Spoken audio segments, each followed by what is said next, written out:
Welcome to Daniel Part 2.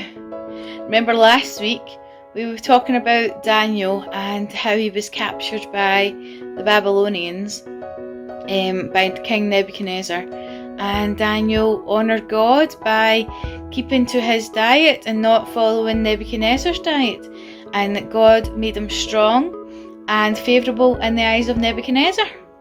So now we're going to learn the next part of Daniel's story. So get comfy in those seats again and I'll read the story to you now. So this story is called Nebuchadnezzar's Bad Dream.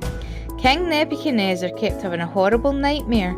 He didn't know what it meant, so he summoned all the wise men in Babylon to explain his dream to him. "Tell me what my dream means," he ordered.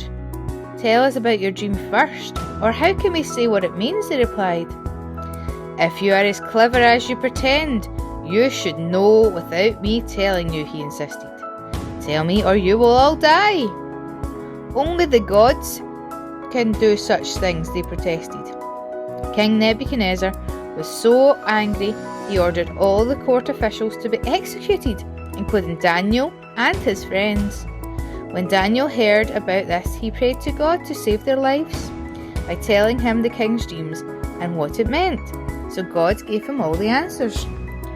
"No man is clever enough to explain your dreams," said Daniel to the king the next day, "but God knows everything, and he has told me that your dream is about what will happen in the future." "Tell me my dream and what it means," ordered the king.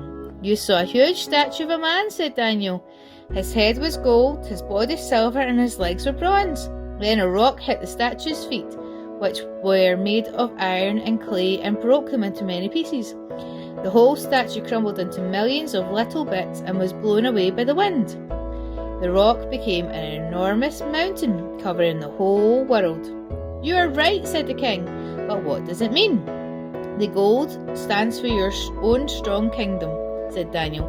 "The silver and bronze for other smaller kingdoms. The rock that destroyed everything is God's eternal kingdom. One day this will cover the whole world." The king realized that Daniel must be speaking the truth to know his dream without ever being told.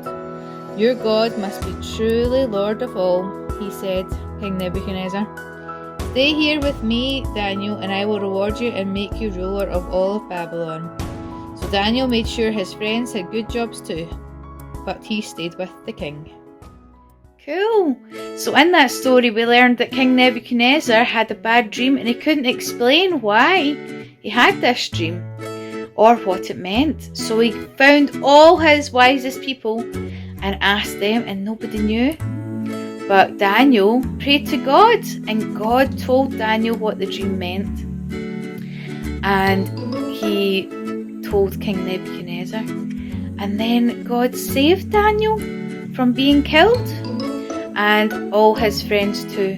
And that's the second time God has saved Daniel from hurt and harm. So we're going to find out the next part of the story next week. I wonder what it could be. I'm excited to find out.